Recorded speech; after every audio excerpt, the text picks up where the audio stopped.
nga sa'yo sa video to i-share ko sa'yo kung ano nga ba yung tamang pag-upload ng ating mga YouTube videos. Dahil kapag gusto nating may marating dito sa YouTube, kailangan nating alamin kung ano nga ba yung mga tama, ano nga ba yung mga kailangan gawin, at yung mga hindi dapat ginagawa dito sa YouTube. Napakahalaga nito, lalong-lalo na kung papaano natin i-upload ang ating mga YouTube videos dahil nakasalalay dito yung magiging performance ng video na i-upload natin. So, samahan nyo ko hanggang dulo and please keep on watching. Hindi po tayo mag-upload sa YouTube app. Hindi rin tayo mag-upload dun sa YouTube Studio app. So, i-open natin ang ating mga YouTube channel gamit ang ating internet browser. Kung sa cellphone ka nag-upload or gumagawa ng iyong mga YouTube videos, ito yung kailangan mong gawin. So first, i-open mo yung YouTube channel mo gamit ang iyong internet browser. So ako ang gamit ko is Google Chrome. So depende to kung ano yung cellphone mo, kung ano yung internet browser nun, yun yung i-open mo. So pindutin mo to browser. And then, itype mo lang dito yung www.youtube.com/ yung handle mo or yung website ng YouTube and mag-login ka lang sa yung YouTube channel. And pagka nakalagin ka na, tap mo lang yung tatlong tuldok na to and piliin mo yung desktop site.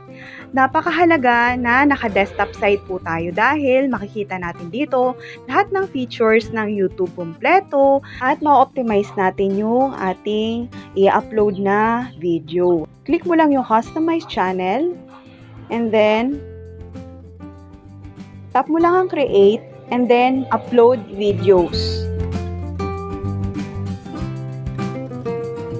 And then tap mo yung Select Files at Documents. So, pindutin mo to and piliin mo yung video. So, piliin mo lang dito kung saan naka-save and piliin mo yung video na i-upload mo. And then, uploading na yan. So, dito na tayo sa may pinaka-importante sa lahat is yung lagyan natin ng title. Okay? Napaka-required po niyan.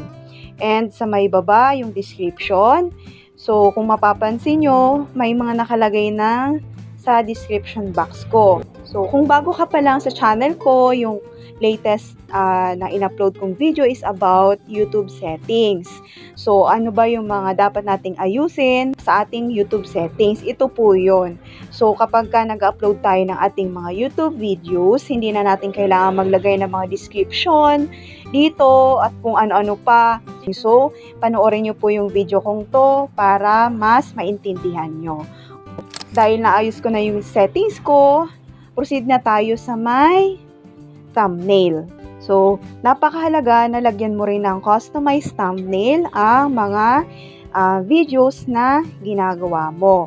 So, ako dahil sample lang naman to, hindi ko na ilalagyan, okay? So, tap mo lang to, ito, upload thumbnail. So, tap mo lang yan. And, so ito yung mga nakalagay dito, kasama yun dun sa YouTube settings na naayos ko na, kaya hindi ko na siya kailangan pang reviewin or isa-isahin.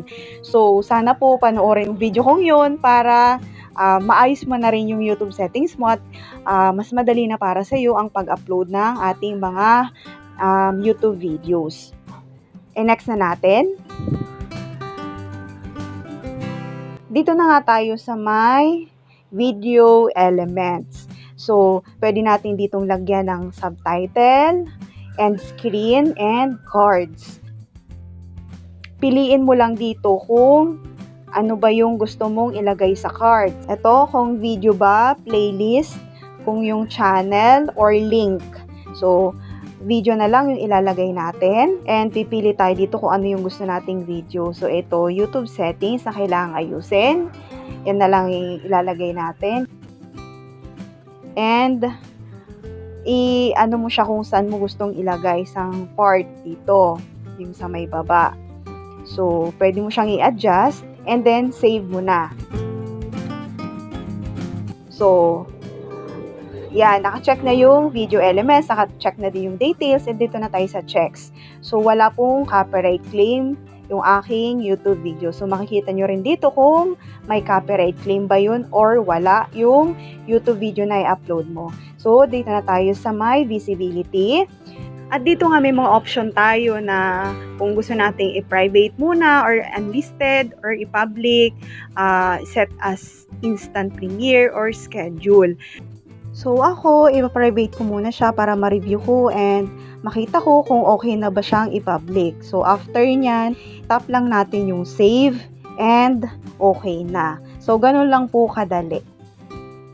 So, sana nakatulong sa'yo ang video yung ginawa ko, and kung oo, kindly like and subscribe sa aking YouTube channel for more YouTube tips and tutorial. So, maraming salamat sa panonood. See you again sa aking next upload.